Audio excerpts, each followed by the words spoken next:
Welcome back to the plenary session of the Organic Innovation Days and the LIVESEED final conference for stakeholders and policymakers.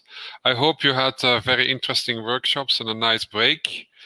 Now we will listen to the outcomes of the different workshops, and we will start with Teresa Lazzaro, who will give a report on the session on organic varieties in the organic regulation. Please, Teresa, the floor is yours. Thank you, Bram. So I will try to summarize the discussion in workshop 1. In this workshop, we have talked about organic varieties. Tove from Agricultural Knowledge and Innovation Center, SEGES in Denmark. She has presented how plant reproductive material is actually defined in the new organic regulation, distinguishing between organic varieties suitable for organic production and organic heterogeneous material. She also presented the currently existing definitions of organic varieties, looking at the IFOAM norms from 2014, at the European Consortium for Organic Plant Breeding position paper from 2012, and also taking the example of the private label BioVerita. Then she presented what are the current challenges related to the registration of organic varieties, and there was a quite long discussion related to the temporary experiment that is foreseen for 7 years on organic varieties. Tove has also presented the LIVESEED recommendations for the 7-year experiment. Those recommendations are actually still in progress, and the contributes of the participants in this workshop will actually be used to retune and refine such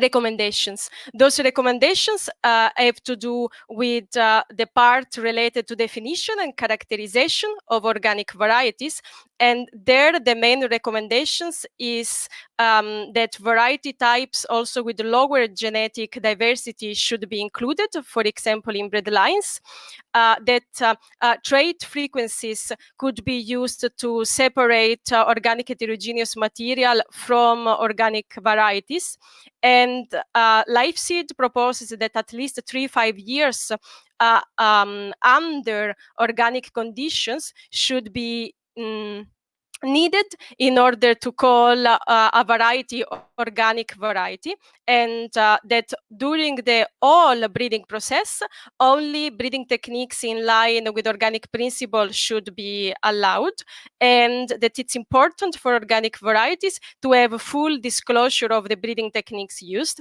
The other recommendations have to do with the DUS, so distinctiveness, uniformity, and stability test, and with the VCU, so value for organic cultivation, for value for cultivation and use of the organic varieties. And there the key recommendations, the key current recommendations from LIVESEED are that we really need adapted protocols for the US, and that is going to be a key task of the 7-year experiment, and that in case variety protection would be required for an organic variety, then maybe a traditional DUS might be necessary, and that regarding value for cultivation and use, adapted protocols under organic conditions are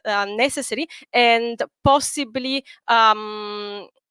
the VCU could be voluntarily in some cases. The last topic on which LIVESEED is drafting recommendations is regarding the registration process. So, for example, a recommendation is that it would be actually very useful to have a pre-registration test in order to test the market relevance of cultivars. That we would need possibly adjusted fee for registration of organic varieties, and that we would need to have a special mention in the EU Common Catalogue that of the different types of registration. And it's going to be very, very important to allow farmers to have the freedom of choice from the database.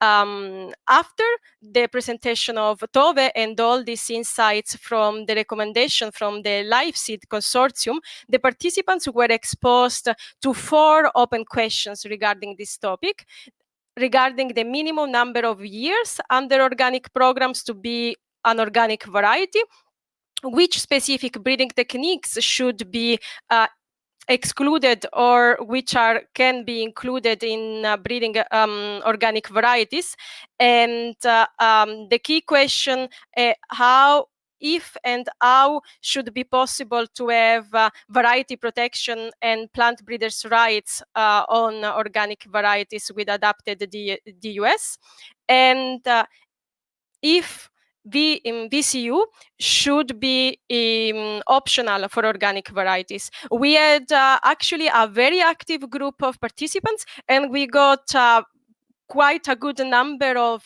contribute to these answers, very diverse ones. Those will be analyzed in detail, all taken in consideration in order to fine-tune the actual recommendations that the LIVESEED consortium will put regarding this topic. Thanks, Bram. I think this can be quite an extensive summary of what we have discussed in this 1-hour workshop. Thanks a lot, Teresa, for this summary. According to the program, we would go now to the next workshop, New Models of Cultivar Testing for Organic Farming. Unfortunately, the rapporteur of that session is not in our live session yet. So Apco, if you hear me, please go to the green room, or anybody else who was in this session, like Frederic or Ambrogio. Please get in touch with us. In the meantime, I will give the floor to Véronique Chable, who will give the report on the workshop on innovative breeding approaches for organic farming. Please, Véronique. Thank you. So during this workshop, we had 3 presentations, one of Edith Lammert-van Buren about the system-based breeding concept, and then Pedro Mendes Moreira about breeding for diversity with the example of maize and beans, and Adrián Rodriguez about creating networks of participatory plant breeding to close major breeding gaps, with an example with the case of tomato. The system-based breeding concept for organic agriculture was developed by Edith, considering that plant breeding is not only a scientific activity with a technological application for plant breeding, but plant breeding and seed system are to be positioned within the economic, scientific, institutional, and cultural environment for an ecological and social resilience. We had several questions, reactions, main points during these presentations. Several examples were provided by Edith to illustrate the change of attitude from breeding issues to the market. And she showed that strong interaction within the value chain is encouraged to change the attitude to integrate all the value promoted by IFOAM. The value promoted by IFOAM is not only ecological adaptation to organic breeding, but also integrate social consideration. So we point out that there is a communication gaps, education gap between all the actors, and mainly regarding consumers and society. They are not very aware about the challenge of organic plant breeding. The second presentation about breeding for diversity is an alternative to the dominant cropping system based on genetic homogeneity and stability. And during a LIVESEED project, we develop and optimize breeding designs to breed for genetically diverse cultivars and conceiving methods and tools for more diverse and resilient cropping system.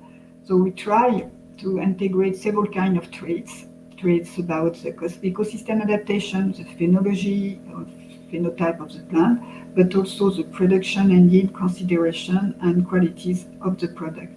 So we are working at the several levels to adapt trial design, but also statistical tools to be more efficient in this plant breeding approach. One attendee pointed out the broader conception of organic plant breeding, considering this breeding for diversity with the ecosystemic interaction. We integrate microbiome traits in the plant breeding, but also epigenetic processes to foster adaptation. So breeding for diversity is not only a genetic question, but it also integrate several approaches considering the microorganism and also the epigenetic process, and it was also integrated in LIVESEED.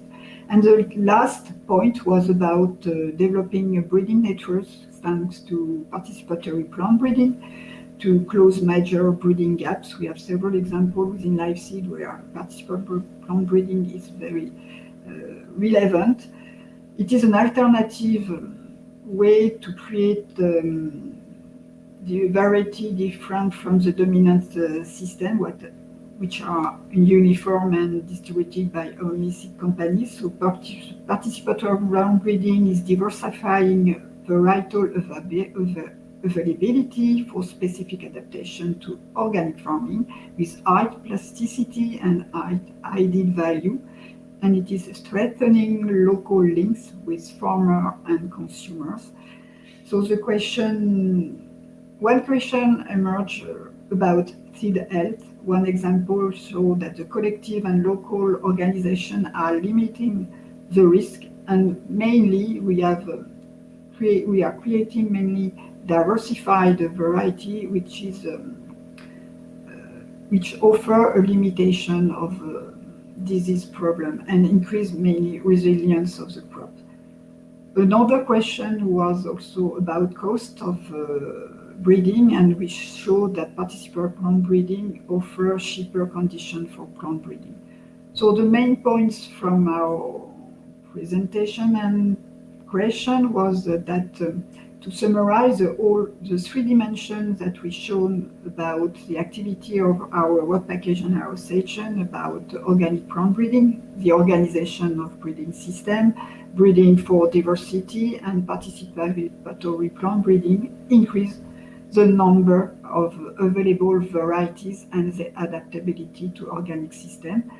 And the consequences is organic plant breeding is mitigating genetic erosion, considering that we are recovering land race and heirloom to adapt them to new conditions of organic agriculture, but also we are creating new open pollinated varieties with large diversity. And diversity and local adaptation is also increasing health and resilience of our ecosystem, and the involvement of all actors of the value chains, and consequently we can offer a more efficient organic activity and implicating all the actors on the chain increase efficiency globally of organic plant breeding. And to conclude, we have a good condition this time because the new organic regulation will help us to make realistic our innovation of diversified varieties. Thank you for your attention.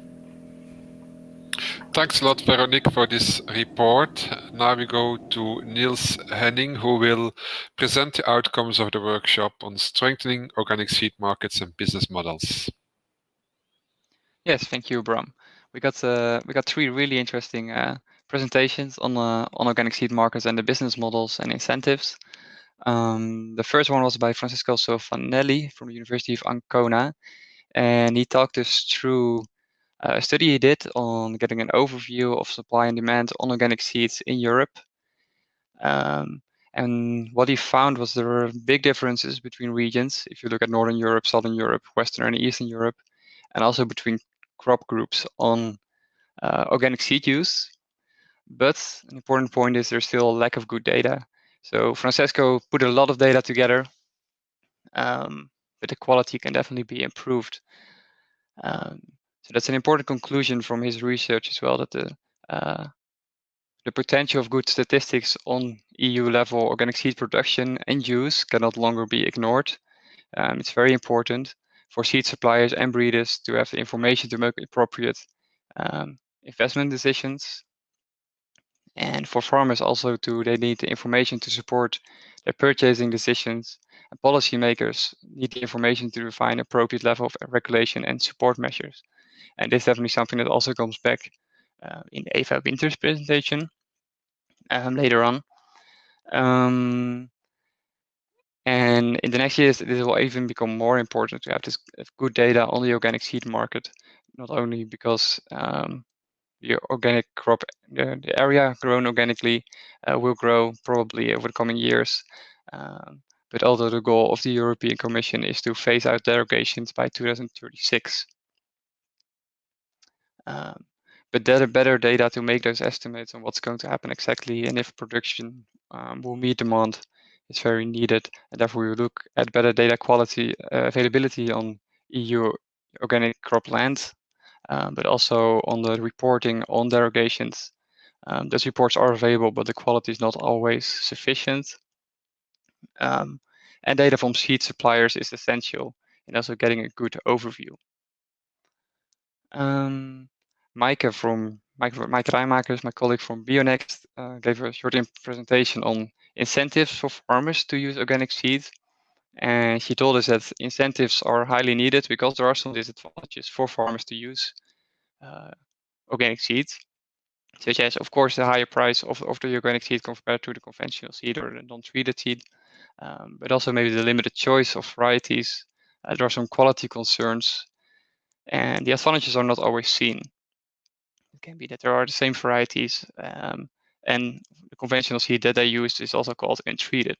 So they are not always aware of those differences between organic seed and treated seed. And just regulation is not always the solution. So incentives for the whole market was definitely also for farmers is definitely needed. And incentives could be, for example, economically. So giving a discount for farmers using for buying the organic seed or premium price for the final product they sell, or practically, and that's maybe the most important one, that the right cultivars have to be suitable for organic farming that they can buy organic seed from. And socially, farmers are aware of the increased integrity of organic production if the organic seed is used, and that also meets up with the consumer expectations.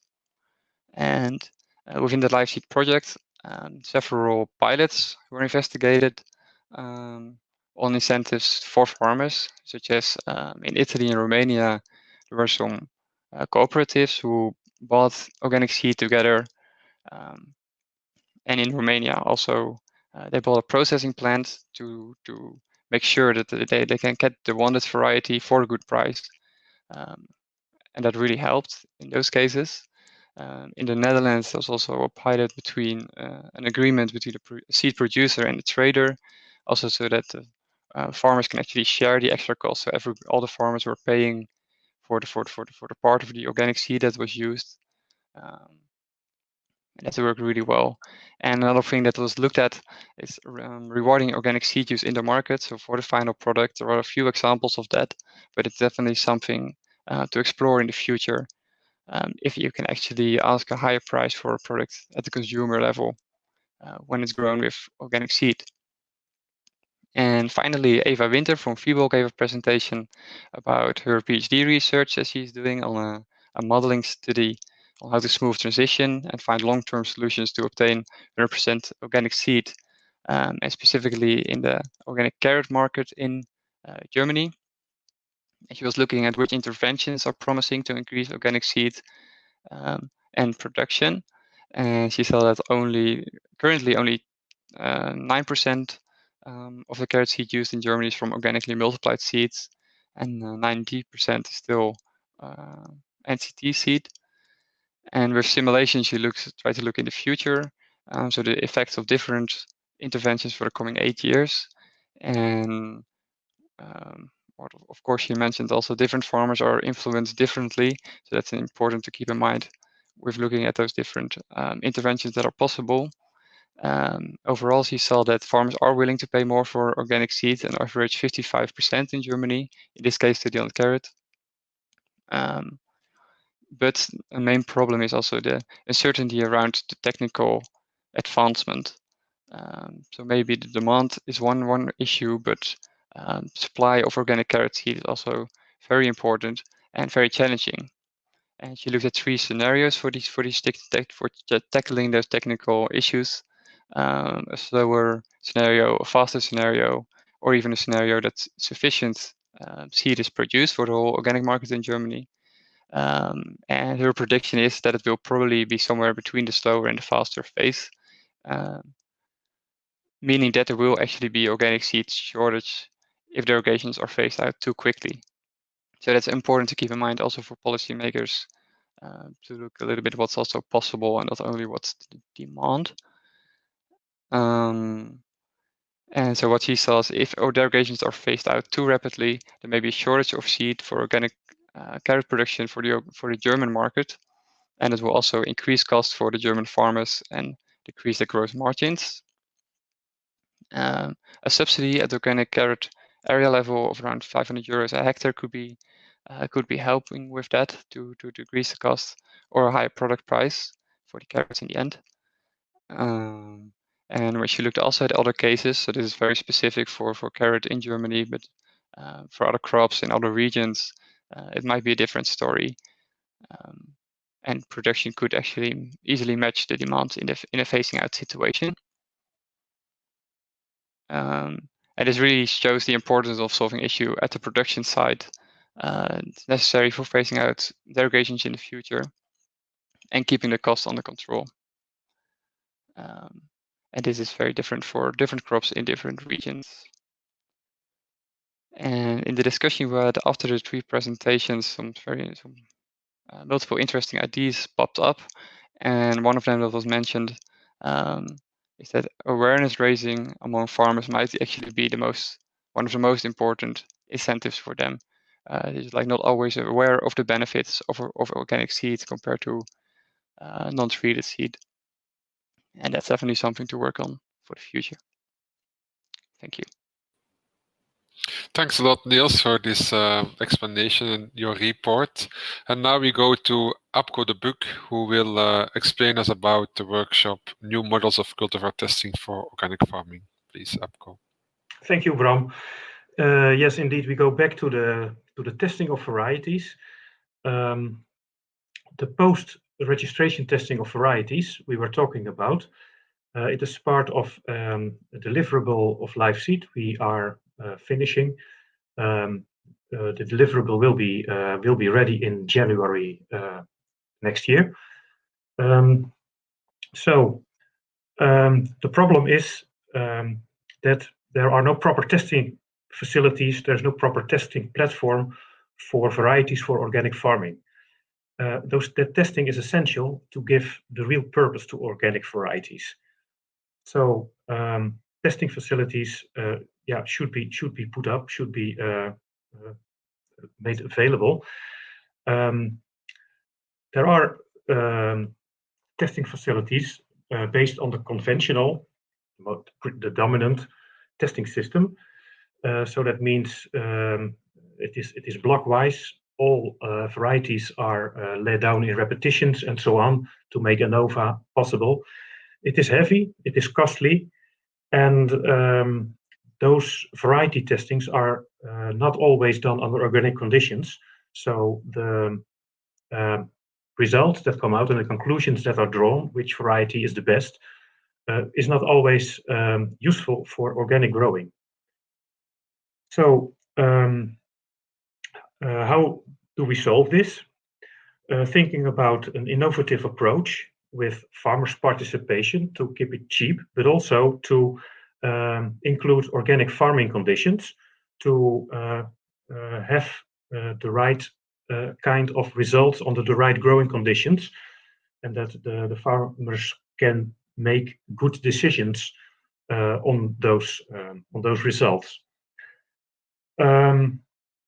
When you implement on-farm initiatives, which there are some in European countries under organic conditions, most of the times the on-station protocols are applied. So it is still heavy with a lot of work, and still researchers or breeders are involved. While on the other hand, organic farming has a lot of growing conditions. For some sectors, there are a lot of more varieties to serve a more diverse market. So there are more varieties to test under more different conditions. So in our LIVESEED task, we were thinking about how to solve this. We developed a new kind of approach based on heavy farmers' participation with a central system of data collection using modern social media and ICT tools in order to collect the data in an easy way, and also to spread the data in a very accessible way. What is essential in those systems is the facilitator. The facilitator is important to take care for the quality of the data, the timeliness the data is coming in, and maybe more important, also the building of capacity. Farmers that join the system, maybe also other partners in the value chain that join the system. So the facilitating task is very heavy in those systems. Another thing is to keep it simple. Keep the way of doing observations simple, and also simplify maybe some observations that we are used to do as researchers, in order to make rank orders or something instead of more quantitative data. So keep it simple. There are enough statistical tools available to compensate for it. For instance, incomplete block designs, or more easy ways of doing observations. After the presentation of Frederick Ray, we moved into a very interesting discussion with the participants to the workshop. The first question was about challenges. It was mentioned that the most critical challenge is the role of the facilitation, what I explained already.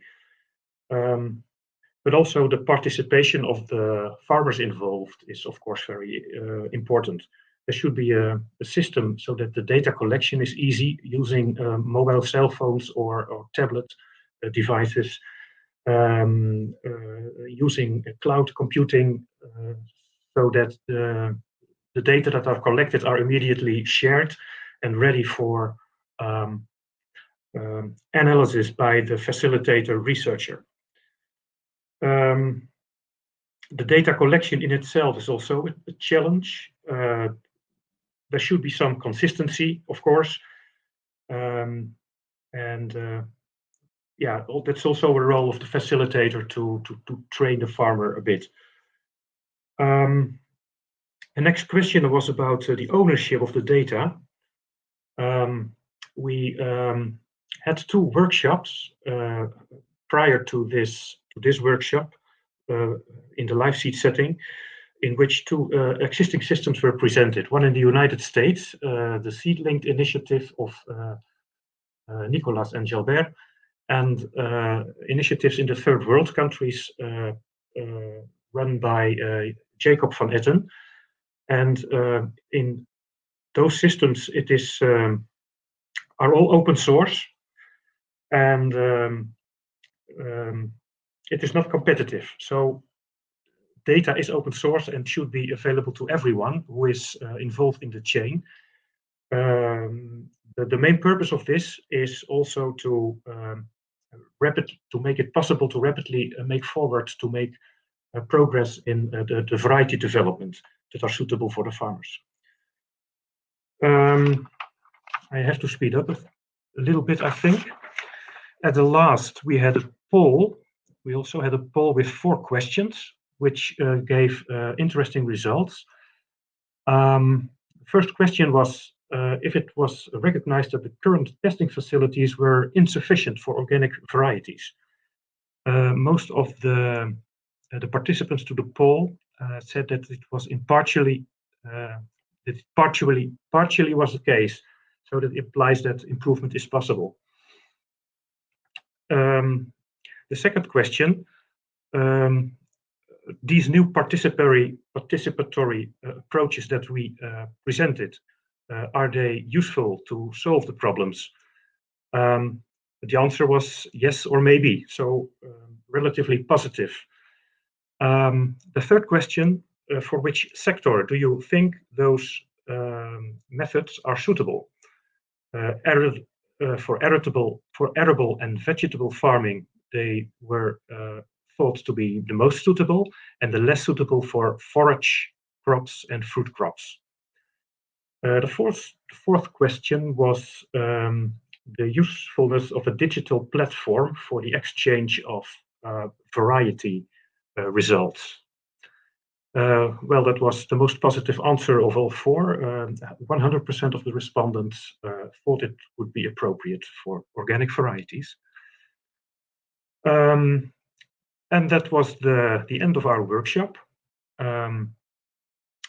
We thank the participants to the workshop very much for their answers. We will use them as an input for our deliverables. And that was my presentation. Thank you. Thanks a lot, Apko. Good that you were also with us to share the results of your workshop. So the LIVESEED project has many elements, many outputs that are also have a policy relevance, as you have heard today. And it's also our explicit intention to engage in a dialogue with policymakers so that we can contribute or give advice on the shaping of policies. And therefore, we are very happy that we have two representatives of the European